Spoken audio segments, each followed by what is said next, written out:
때까지 해주신 것을 감사를 드립니다. 그동안 무거웠던 마음, 아팠던 마음, 우리 인생이 힘들었던 모든 부분들을 이제는 다 물러가게 하시고 새로운 봄날처럼 아름다운 꽃처럼 다시 피어날 수 있도록 축복하여 주시옵소서. 우리가 기도하고 눈물을 흘리며 엎드려 심는 모든 것들마다 좋은 결실이 이루어질 수 있도록 하늘의 성령의 바람이 불게 하시고 은혜의 기운이 쏟아질 수 있도록 축복하여 주시옵소서.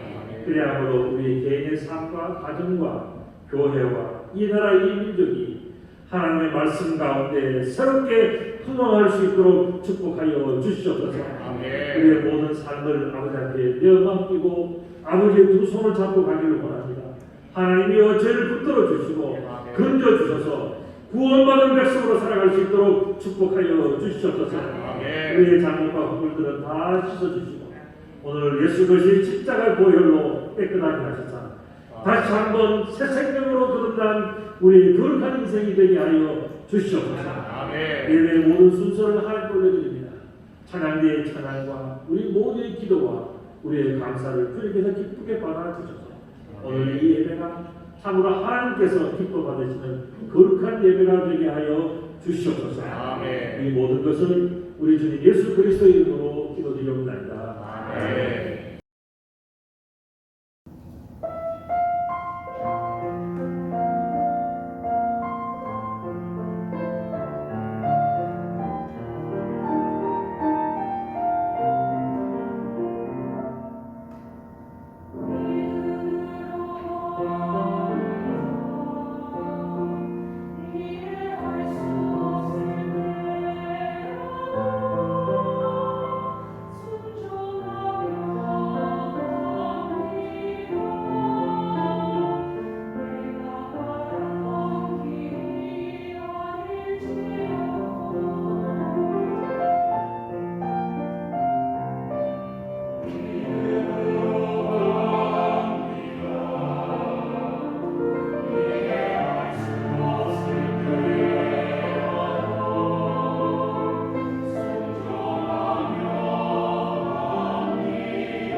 우리가 하나님의 은혜와 사랑을 받으면 하나님의 일을 더 많이 하고 싶어 하는 것이 지극히 당연한 현상이라고 생각이 됩니다.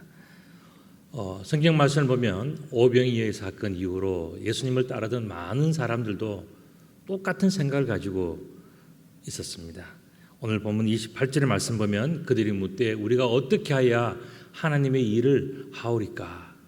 그들은 은혜를 받았고 또 오병이어의 사건을 통해서 풍성한 양식을 다 먹었기 때문에 그들도 뭔가 하나님 앞에서 하고 싶은 일이 있었다는 것입니다.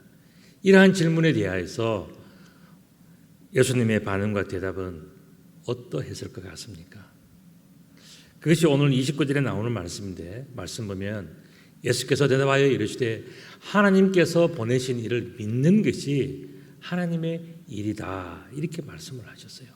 사람들은 뭔가 예수님과 함께 대단한 일, 힘든 일, 정말 겉으로 굉장히 드러나는 그런 일들을 하고 싶은 것이 사람들의 마음이고 그것이 어떻게 보면 예수님에게 보답하는 일이라고 생각을 했습니다. 그런데 예수님은 전혀 엉뚱하게 상상하지 못한 대답을 하셨어요. 그게 뭐냐면은 하나님께서 보내신 일을 믿는 것이 하나님의 일이다 이렇게 말씀하신 것입니다. 자, 그렇다면 참 믿음이 뭐냐?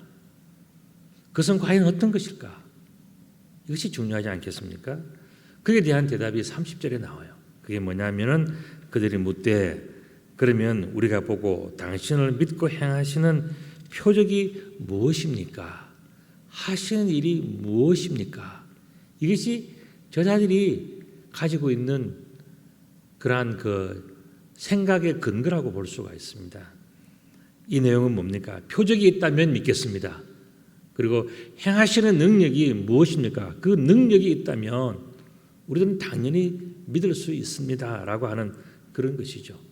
하나님이 살아계시다는 증거, 또 다른 말로 하면 표적이나 이적이나 기적 같은 것을 보여주시면은 나는 잘 믿겠습니다 하는 바로 그 내용이에요. 이러한 그 태도는 무엇입니까? 결국 철저하게 자기중심적인 그러한 태도입니다. 겉으로 보기에는 하나님께서 기적을 보여주시고 표적을 보여주시고 이적을 보여주시면 내가 그로 인해서 더 잘 믿고 확실하게 믿을 수 있습니다라고 이야기를 하고 있지만 사실은 그것은 철저한 인간 중심적인 태도인 것을 우리가 볼 수가 있습니다. 이것을 다른 말로 하면 뭡니까? 바로 주객 전도라는 겁니다. 여러분들 주객 전도라는 말은 굉장히 어려운 그러한 그 한자 수거인데 그 내용을 여러분들이 좀 아셔야 될 것 같아요. 그래서 제가 질문을 드립니다. 다음 중에서 정답을 한번 골라보세요. 주객 전도가 어느 것이 맞는 건지. 다 주객 전도에 네 가지다. 첫 번째는 뭐냐? 주객, 그러니까 술 취한 사람이 길에 엎드러진 거, 이게 주객 전도입니다. 그 다음에 두 번째는 뭐냐? 술 취한 사람을 전도하는 거, 주객 전도. 자, 세 번째는 주객 전도, 술 취한 사람이 앞을 향해서 도망가는 게 그게 주객 전도예요. 자, 네 번째 주객 전도는 뭡니까? 주인과 객이 뒤바뀌어진 거, 뒤엎어진 거예요. 여러분 흔히 우리들이 주객 전도할 때 몇 번입니까? 몇 번? 예, 네 번째 바로 그것입니다. 자, 이 말씀은 뭡니까? 신앙생활의 주체와 객체가 뒤바뀐 현상. 그것이 바로 오늘 예수님께서 지적하시는 바로 그 모습. 다른 말로 한다면 주객 전도의 모습이에요. 주객 전도. 바로 그 뭐냐면은 더 중요한 것. 다시 말씀드리면 우리가 지난주에 살펴보았던 그 성경 말씀 마지막 부분에 뭐가 있냐면 27절에 인자는 하나님께서 인치신 자, 인정하신 자다 하는 그것은 다 잊어버리고 오늘 사람들은 무엇을 얘기합니까? 나에게 표적을 보여주면 내가 더 잘 믿을 수 있습니다.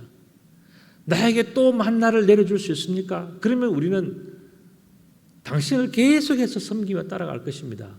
이렇게 고백하는 거예요. 그런데 예수님께서는 바로 그 말씀을 들으시면서 주객 전도의 이야기를 하시는 거예요. 무엇이 더 중요한가? 무엇이 더 중요하고 무엇이 덜 중요한지를 알아야 되는데 그것이 뒤바뀐 것은 잘못된 것 아닌가 하는 것을 말씀하십니다. 그래서 예수님께서 친히 이르시되 내가 진실로 진실로 너에게 이르노니 모세가 너희에게 하늘로부터 떡을 준 것이 아니라 내 아버지께서 너에게 하늘로부터 참떡을 주시나니 그랬습니다. 모세가 준 게 아니다. 모세를 통해서 하나님께서 주신 것이기 때문에 우리는 모세를 통해서 하나님을 알아야 되는 것이지 모세를 보면서 오늘도 만나를 줍니까? 오늘도 떡을 줍니까? 이런 식으로 우리들이 생각하고 살아간다면 그거는 중심을 잃어버린 것이고 주체를 잃어버린 것이다라는 것이 바로 예수님께서 말씀해 주신 것입니다. 모세인가 하나님인가 비슷한 것 같지만 주체가 전혀 다릅니다. 모세의 떡, 하나님의 떡 무엇이 다른가 하는 것입니다. 모세의 떡은 사람들의 배를 채워주는 떡이었습니다. 그러나 하나님의 떡은 참떡이라 그랬고 생명의 떡이다 그랬습니다. 오늘 34절의 말씀 보면 그들이 이르되 주여 이 떡을 항상 우리에게 주소서 그렇게 이야기를 했습니다. 사람들의 관심과 행동이 내가 무엇을 먹느냐 내가 어떻게 살아가느냐 하는 그 문제에 모든 관심과 초점이 있다는 것입니다. 이렇게 볼 때에 떡을 찾는 그 사람들 다른 말로 한다면 양식을 찾는 그들에게 예수님은 무엇을 말씀하셨을까 하는 내용입니다. 35절의 말씀 보면 예수께서 이르시되 나는 생명의 떡이니 내게 오는 자는 결코 줄이지 아니할 터요 나를 믿는 자는 영원히 목마르지 아니하리라 그렇게 말씀하셨어요. 사람들은 내가 어떻게 하면 먹고 살아갈 수 있을까? 내가 어떻게 하면 나의 갈증을 해소할 수 있을까? 여기에 모든 관심을 가지고 살아갈 때 예수님은 참떡을 찾아야 된다. 생명의 떡을 바라봐야 된다. 나는 생명의 떡이니 나에게 오는 자는 조금도 부족함이 없기 때문에 그 예수님과 함께하는 동안에 부족함이 없을 것이다. 그리고 인생살이 속에서 피곤하고 지쳐서 힘든 사람들 그 예수님의 주시는 생수를 마시면 영원히 목마르지 아니할 것이다라고 말씀을 하셨습니다. 그러나 예수님에게는 안타까움이 있었어요. 그게 바로 36절에 나오는 말씀인데 그러나 내가 너에게 이르기를 너희는 나를 보고도 믿지 아니하는도다. 예수님에게 모든 해결책이 있고 예수님에게 그다음에 나올 때에 거기서부터 모든 정답이 있고 인생의 그 모든 방향이 다 거기서 이루어지는 것인데 사람들은 예수님을 눈앞에서 보고도 믿지 아니하면서 여전히 그들의 생각은 뭡니까? 내가 어떻게 먹고 살아갈 것인가? 내가 어떻게 내 문제를 해결할 수 있을까? 그 문제만 또 그 생각만 하고 살아가고 있다는 것입니다. 자, 그렇다면 우리들은 여기서 한 가지 중요한 것을 생각해 볼 수가 있어요. 그건 뭐냐면은 왜 하나님의 떡은 참떡, 다른 말로 하면 생명의 떡인가 하는 바로 그 문제입니다. 그것은 오늘 본문 속에 나와 있는 내용인데 마지막 날에 우리들을 살려내는 구원의 떡이기 때문에 예수님은 자신을 뭐라고 표현하냐면 나는 생명의 떡이다. 내가 참떡이다. 모세가 주는 떡은 그것을 먹고 나면 다음 날 또 배가 고프지만 내가 주는 이 떡은 먹으면 영원토록 배고프지 않는 그것으로 만족스러운 그것으로 모든 것이 다 해결되어질 수 있는 그런 구원의 떡이다. 이렇게 말씀하신 것입니다. 39절의 말씀 보면 나를 보내신 이의 뜻은 내게 주신 자 중에서 내가 하나도 잃어버리지 않고 마지막 날에 다시 살리는 이것이다. 이렇게 말씀하셨어요. 예수님의 그 말씀의 포인트가 뭐냐면 마지막이라는 데 있는 거예요. 마지막이라는 데.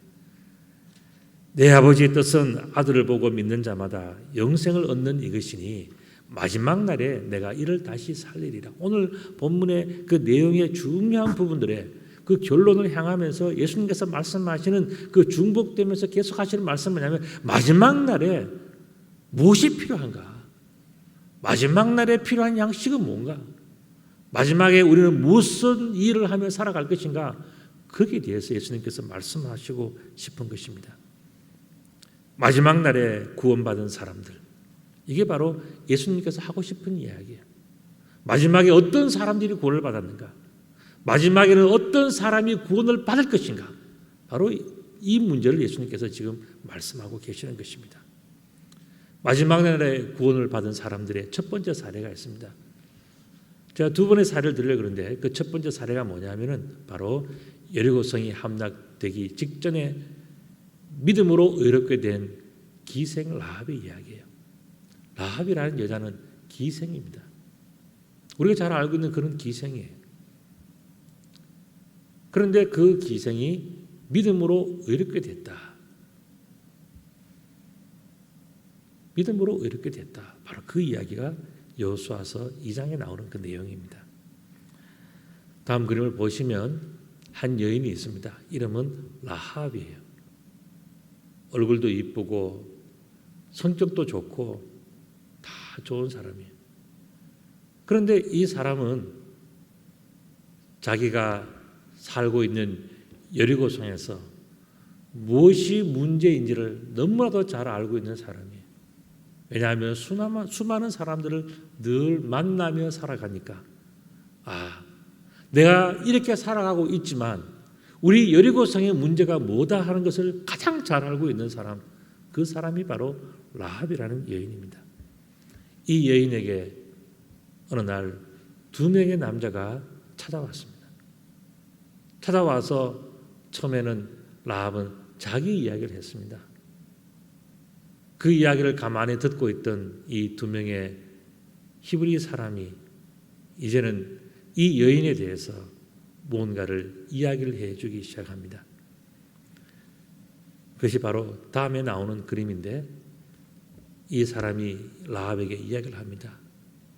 이 여리고성, 오늘 우리를 맞아준 당신 라합이 살고 있는 이 여리고성은 너무나도 부패해서 마치 소돔과 고모라와 같이 부패해서 이제 하나님께서 더 이상 이 성을 두려고 하지 않습니다.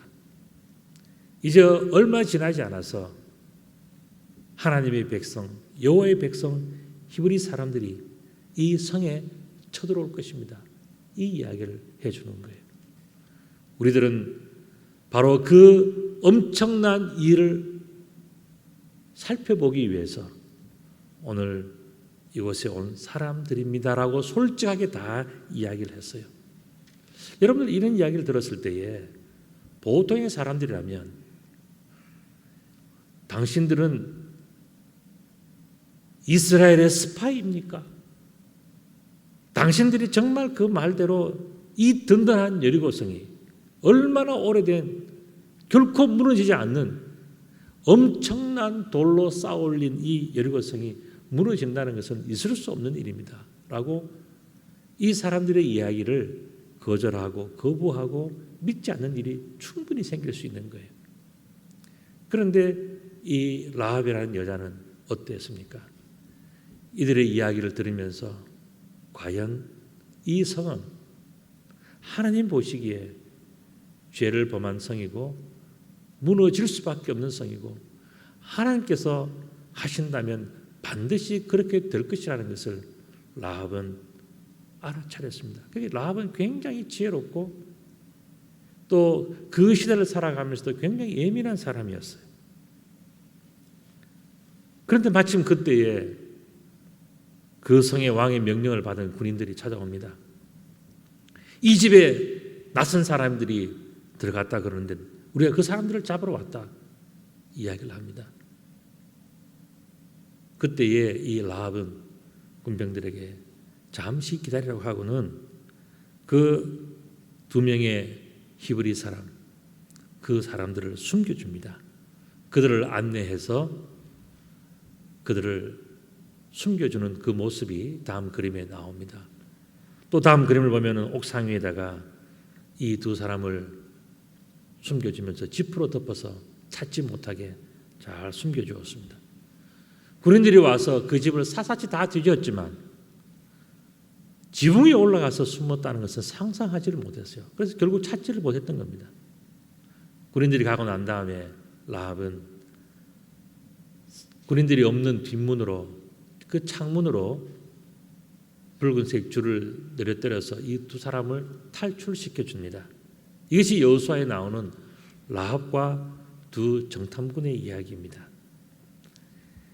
라합으로부터 구원받은 또 보호를 받았던 이 두 사람은 가면서 라합에게 한 가지를 일러줍니다.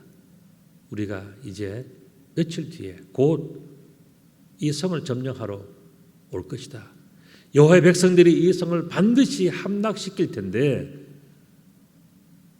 당신과 당신의 가족들은 살려주겠노라고 약속을 합니다. 그리고 그 약속의 표시로 무엇을 하게 하냐면은 창문에다가 붉은색 줄을 매달아 놓게 합니다. 그래서 이스라엘 사람들이 이 여리고 성을 완전히 무너뜨릴 때에 유독 한 집만 살려놓는 겁니다. 그게 뭐냐면 바로 라합의 집이었어요. 여리고 성에 살던 많은 사람들이 라합 저 더러운 여자가 무슨 일을 하겠냐고 비웃었고 많은 사람들이 라합이 제일 먼저 죽을 것이라고도 생각했을지도 몰라요. 그러나 마지막 때에 지혜롭게 했던 여인 그 라합과 그의 가족들은 여리고 성이 다 무너질 때 마지막까지 그들은 보호받고 살아남을 수가 있었어요. 이게 바로 마지막 때에 일어났던 그런 일들 아니겠습니까? 마지막 날에 구원받은 사람들의 바로 그 이야기가 여러 가지 많이 있지만 그 중에 한 가지가 바로 여리고 성에 있었던 라합의 이야기라고 저는 생각을 합니다. 두 번째 사례가 있습니다. 마지막 때에 구원을 받았던 사람들 두 번째 사례. 그것은 바로 예정된 홍수가 나기 전에 믿음으로 구원받은 노아와 가족들의 이야기를 여러분들이 잘 아실 것입니다. 그것은 창세기 6장, 7장, 8장에 나오는 노아의 이야기들이에요. 여러분 노아의 방주를 한번 보시겠습니까? 오랜 동안에 산 꼭대기에서 만들었습니다. 다들 미쳤다 그랬어요. 배를 만들면 바닷가에서 만들어야지. 여러분들 전 세계적으로 조선소가 산 꼭대기에 있는 그런 조선소 본 적이 있습니까? 아마 상식적으로는 이거는 이루어질 수 없는 그런 이야기예요. 그런데 하나님은 노아에게 산 꼭대기에 가서 산에 올라가서 방주를 지으라고 말씀을 하셨고 노아는 참 미련해 보이면서도 하나님께서 시켰기 때문에 단지 한 가지 이유 하나님께서 말씀하셨기 때문에 노아는 산 꼭대기에다가 하나님의 말씀대로 산에다가 방주를 짓는 거예요. 방주가 다 지었을 때에 노아는 짐승들을 짝지어서 방주로 들어오게 했습니다. 다음 그림을 보시면은 이 방주에 짐승들이 올라가는 것을 보이죠. 그 짐승들이 다 올라가고 난 다음에 그 다음에 문이 닫히고 나는 바로 그 순간부터 하늘의 문이 열리고 땅에 있는 샘이 터지면서 온 세상이 전부 다 물바다가 된 거예요. 여러분들 오늘날 히말라야에서 그 산 꼭대기에서 조개 껍데기, 물고기 뼈 이런 것들이 나오는 이유가 뭐겠습니까? 그 꼭대기까지 온 세상이 다 덮였다는 바로 그 증거이지 않겠습니까? 그것이 바로 노아 방주의 이야기예요. 그때에 노아와 노아의 가족들은 어떻게 됐습니까? 믿음으로 구원을 받았다. 이것을 성경은 이야기해 주고 있습니다. 자, 그렇다면 이 믿음으로 구원을 받는다는 것 이것이 바로 중요한 이야기. 마지막 때의 가장 중요한 이야기는 믿음으로 구원받는 바로 그 이야기예요. 그렇다면 예수님을 믿으면 구원을 받는 그 이유가 무엇일까 하는 거예요. 우리가 지금 예수를 믿고 있지 않습니까? 예수님을 믿는 그 이유가 뭐냐? 또 예수님을 믿으면 왜 구원을 받는가 하는 바로 그 문제예요. 그것은 바로 이것입니다. 뭐냐면은 하나님께서 마지막 날의 경고를 위하여 보내신 자 그분이 바로 예수 그리스도이기 때문에 그런 겁니다.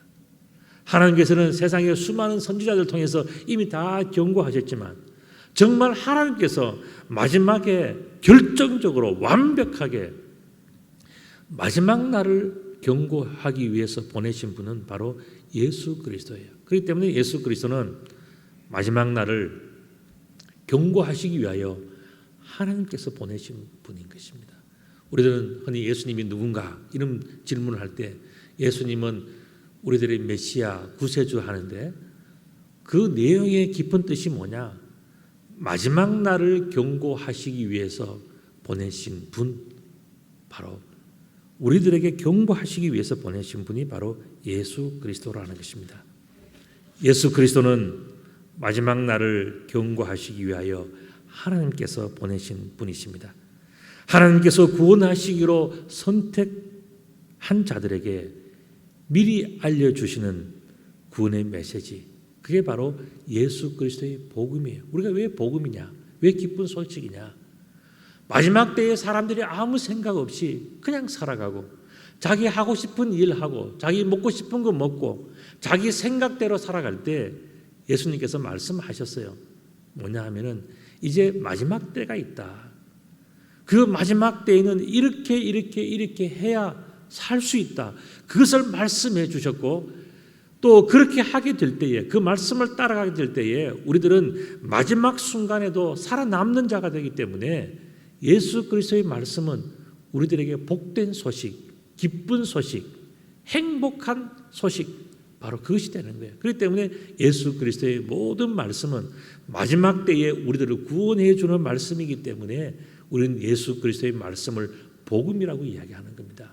그래서 하나님께서는 이 말씀을 우리들에게 들려주시는데 그렇게 예수 그리스도의 말씀을 들으면서도 그 말씀이 귀를 스쳐가는 사람이 있고 어떤 사람은 그 말씀을 듣지 않는 사람이 있고 그런데 하나님께서 구원하시기로 선택된 자들은 그 말씀이 자기 속에 들어와서 그 말씀이 꿀송이처럼 자기 속에 달게 받아들여진다는 거예요.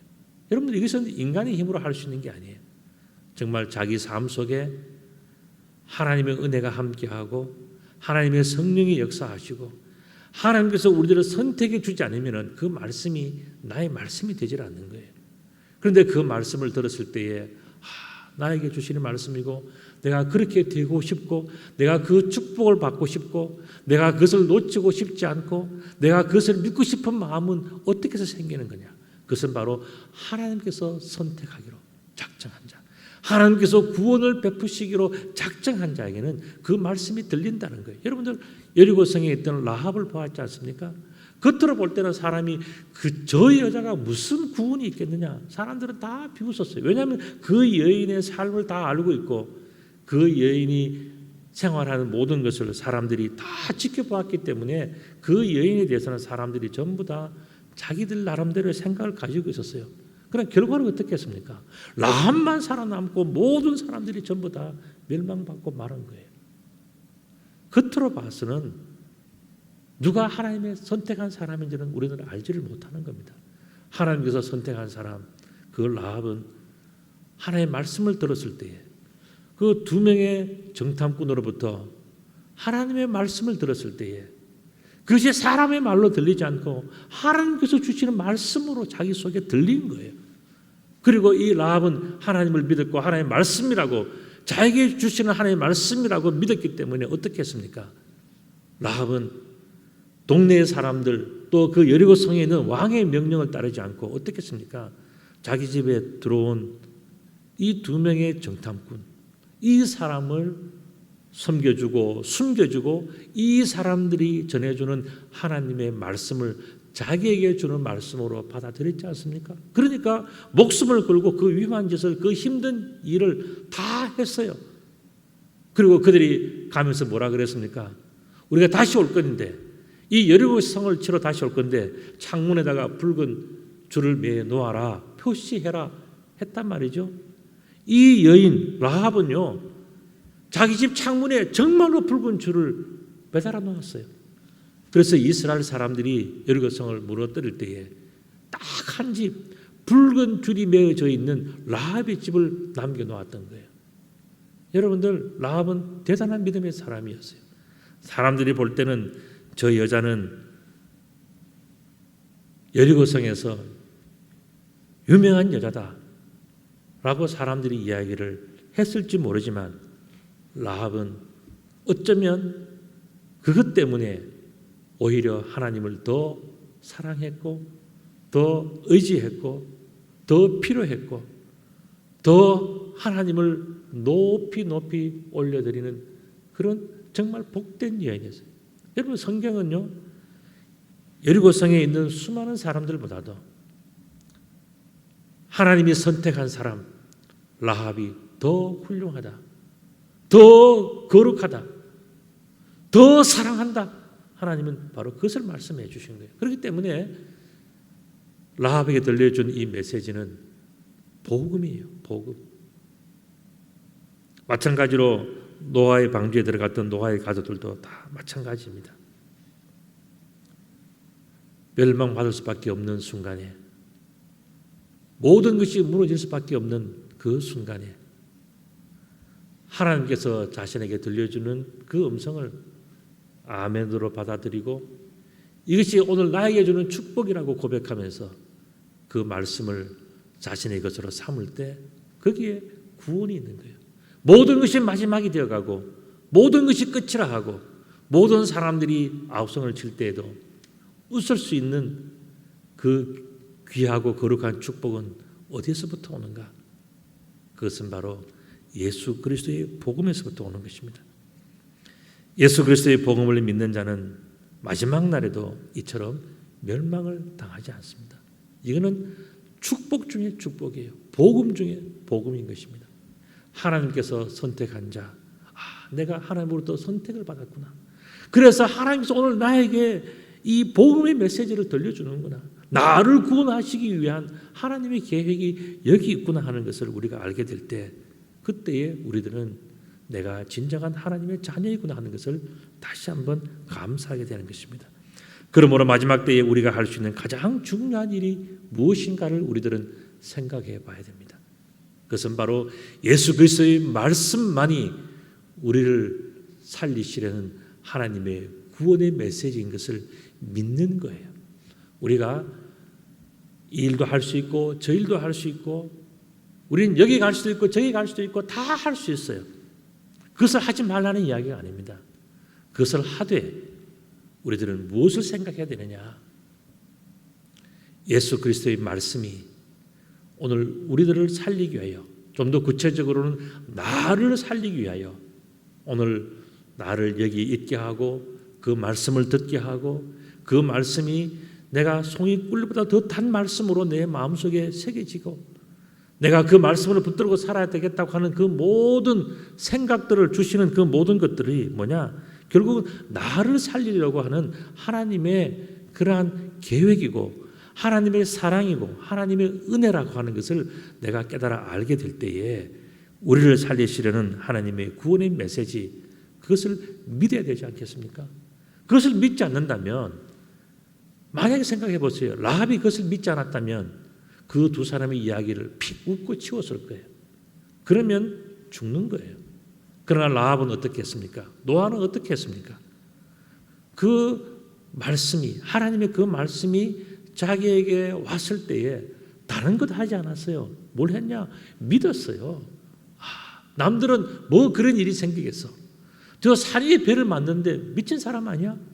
저기까지 물이 어떻게 찰 거야? 다 이야기할 때 노아는 뭐였으면 믿었어요. 산 위에 배를 짓지만 하나님께서 하시면 산 위에까지도 물이 차고 넘칠 수 있다는 것을 노아는 믿었어요. 정탐꾼 두 사람이 와서 그렇게 비상식적인 이야기를 할 때, 왜냐하면 여리고성은 세계에서 가장 오래된 성이고 가보면 여러분들이 아시겠지만 돌 하나가요 이 피아노보다도 커요. 엄청 큰 돌들을 어떻게 쌓았나 싶을 정도로 성벽을 만들어 놨습니다. 무너지지 않는 난공불락의 성이 바로 여리고성이에요. 그런데 그 속에 살고 있던 라합은 어떻겠습니까? 하나님께서 마지막 때에 하나님께서 하시면 무너질 수 있다, 무너질 수밖에 없다, 이것을 믿었던 사람이 바로 라합이에요. 그렇게 볼 때 그리스도의 말씀은 마지막 날에 사람을 살리는 말씀이에요. 그래서 오늘 본문의 말씀 보면 예수님의 이 말씀은 예수님께서 친히 풀어서 말씀하시기를 뭐라 그랬습니까? 내가 주는 이 떡은 생명의 떡이다 그랬습니다. 생명의 떡. 이게 뭐냐면 생명을 살리는 데 쓰이는 바로 그 말씀이 예수님의 말씀이라는 거예요. 그리고 또한 내 떡은 참떡이다 말씀하셨어요. 예수님은 우리들에게 생명의 양식 참떡을 주시는 거예요. 왜냐하면 다른 것을 먹으면 먹고 잠시 배부르다가 또 언젠가는 그것을 먹을 수 없는 날이 오는 그런 것이 바로 세상의 떡이지만 또 심지어 모세의 떡도 그러하지만 그러나 예수님께서 주시는 이 떡은 뭡니까? 믿기만 하면, 다른 말로 하면 예수님의 말씀을 우리가 아멘으로 받아들이기만 하면 그 말씀 믿음 때문에 우리들은 영원한 생명을 얻을 수 있기 때문에 예수님께서 주시는 그 양식은 참 생명의 양식이고 예수님께서 주시는 그 떡은 참 생명의 양식인 것을 예수님은 친히 우리들에게 말씀해 주고 있는 것입니다. 이렇게 볼 때 우리들이 누군가 하는 것이 중요해요. 그것은 바로 우리들은 마지막 날에도 살아남을 사람들, 그게 바로 저와 여러분들이에요. 우리들의 모습은요, 그저 사는 동네가 다르고 성별이 다르고 나이가 다르고 얼굴이 다를 뿐이지 사실은요, 우리 살아가는 것을 하나님 볼 때는요, 다 똑같이 여리고성에 사는 라합과 똑같은 사람이에요. 정도의 차이가 좀 있을 뿐이지 다 우리들은 그런 사람이에요. 그런데 하나님은 뭐라 그러십니까? 내가 너를 선택했다. 내가 너를 구원하고 싶다. 내가 너를 축복하고 싶다. 그렇게 해서 마지막에도 우리들을 살려놓고 싶은 거예요. 그래서 살려놓는 방법을 우리들에게 보여주신 거예요.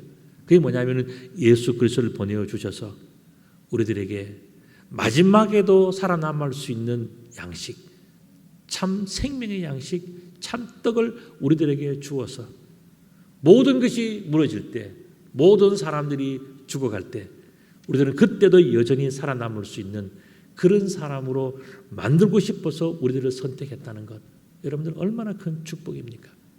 우리의 존재가 바로 그런 거예요. 우리의 아이덴티티는 뭡니까? 마지막 날에도 살아남기 위해서 선택받은 사람들, 그게 바로 우리들이라는 이야기입니다. 이런 우리들은 이제 마지막에 어떤 일을 할 것인가, 그게 참 중요해요. 자, 너무나도 큰 은혜를 받았습니다. 하나님께서 우리를 선택하시고 예수 그리스도를 보내주셔서 우리들에게 꼭 하고 싶은 말씀들을 다 해주셨어요. 하나님의 사랑이 우리들에게 차고 넘칩니다. 그 은혜가 우리들에게 차고 넘쳐요. 그렇다면 우리는 마지막에 어떤 일을 할 것인가 중요하지 않습니까? 그것은 바로 우리의 구원을 위하여 이 땅에 오신 예수 그리스도를 잘 믿는 거예요. 우리들은 흔히 생각하기를 내가 봉사를 많이 하고 내가 뭐 많이 하고 하면은 참 좋다. 물론 그건 당연한 겁니다. 그러나 그 전에 먼저 생각해야 될 것이 있어요. 주객이 전도가 되면 안 돼요. 그게 뭐냐면은 먼저 예수 그리스도를 잘 믿는 거예요. 무엇을 믿느냐? 예수 그리스도는 나의 마지막을 구원하시기 위하여, 나의 마지막을 지켜주시기 위하여 하나님께서 보내신 자이고, 예수 그리스도께서 오늘 나에게 오셨다는 것은 뭐냐? 하나님께서 나를 선택하셨다고 하는 증거다라고 하는 것을 우리가 깨달아 알고 믿을 때에 이 예수님의 말씀을 우리들은 너무 감사하고 그 말씀을 믿을 수밖에 없는 것이 바로 여기 있는 거예요. 그렇기 때문에 우리는 무엇을 해야 되느냐? 먼저는 예수 그리스도를 잘 믿는 일을 해야 돼요. 내가 이런 직장, 저런 일, 내가 저런 도시, 저런 어떤 나라 다 가서 다 할 수 있어요. 그러나 늘 머릿속에 생각해야 되는 것이 있습니다. 그게 뭐냐면은 마지막 때에 예수님께서 나를 구원하시기 위하여 이렇게 큰 일을 베풀어 주셨으니까 내가 하는 일들은 정말 예수 그리스도의 말씀에 맞게 살아가야 되겠다. 나를 구원하시기를 원하시는 하나님의 뜻에 맞게 내가 그런 인생을 살아가야 되겠다라고 생각하고 그렇게 살아갈 때 내가 하는 일들은 다 의미가 있는 거예요. 그것 없이 살아간다는 것은 뭡니까? 주객이 전도가 된 거예요. 그러나 먼저 예수 그리스도를 잘 믿는 일을 하면서 그 일 하나하나가 마지막 때를 위한 하나님의 일인 것을 깨달아 알면서 내가 그 일들을 하나하나 해나갈 때에 그때는 우리는 참 균형 잡힌 인생, 멋진 인생, 거룩한 인생을 우리들은 살아갈 수가 있는 것입니다. 저는 여러분들에게 마지막 질문을 하나 드리려고 합니다. 그것은 바로 이런 겁니다. 지금 당신께서 하시는 일은 마지막 때를 위한 일입니까? 하는 바로 그 질문이에요. 여러분들 무엇에 집중하고 있습니까? 다른 일을 할 수 있어요. 해야 됩니다. 그것이 우리 세상 살이잖아요. 그러나 우리들 머릿속에서 그 일을 하는 이유가 있어야 되지 않겠습니까? 그것이 하나님의 마지막 때를 위한 일이라면 참 복된 일입니다. 세상에 그보다 더 중요한 일이 없어요. 하나님께서 정말 잘했다 칭찬받을 만한 노아와 라합이 했던 바로 그런 일이라고 말씀을 드릴 수가 있을 거예요. 그러나 그저 내가 먹는 문제, 입는 문제, 그런 문제에만 살아가고 맞추어 살아간다면 그런 마지막 때에 아무 소용이 없을 것입니다. 그렇기 때문에 우리는 생각을 해야 돼요. 뭐냐?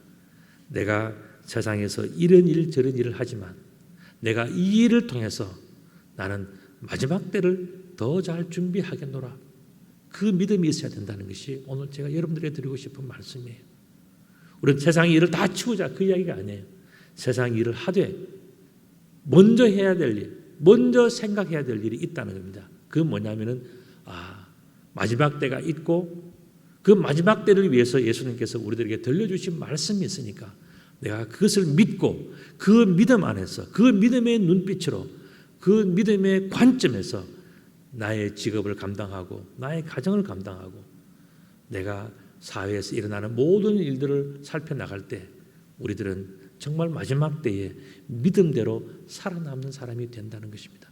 이것이 얼마나 큰 축복이겠습니까? 오늘 이 아침에 나와서 주일 예배를 드리시는 여러분들, 그리고 또 혹시 가정에서 또 영상을 통해서 예배를 드리시는 그런 분이 계시다면 우리들은 생각을 해야 됩니다. 나의 일은 마지막 때를 위함인가 생각해야 됩니다. 그래서 정말 마지막 때에도 인정받고 사랑받을 수 있는 그런 일을 한다면 우리들은 참 행복한 사람, 기쁨이 넘치는 사람, 두렵지 않는 사람으로 살아갈 수가 있을 것입니다. 그와 같은 축복이 또 우리 모두에게 늘 함께 하시기를 우리 주님의 이름으로 축복합니다. 아멘. 거룩하신 아버지 하나님 참 감사합니다. 우리는 세상에서 여러 가지 분주한 일들을 많이 하면서 한 가지 잃어버린 것이 있었습니다. 바로 마지막 때에 대한 하나님의 계획이었습니다. 하나님, 이제는 마지막 때를 생각하면서 다시 우리의 인생을 추스리고 다시 한번 우리 인생의 계획을 다시 짜서 마지막 때를 대비하는 인생 되게 하시고 마지막 때에도 살아남는 믿음이 될 수 있도록 저희들을 축복하여 주시옵소서. 이 모든 것을 우리 주님 예수 그리스도의 이름으로 기도드리옵나이다. 아멘.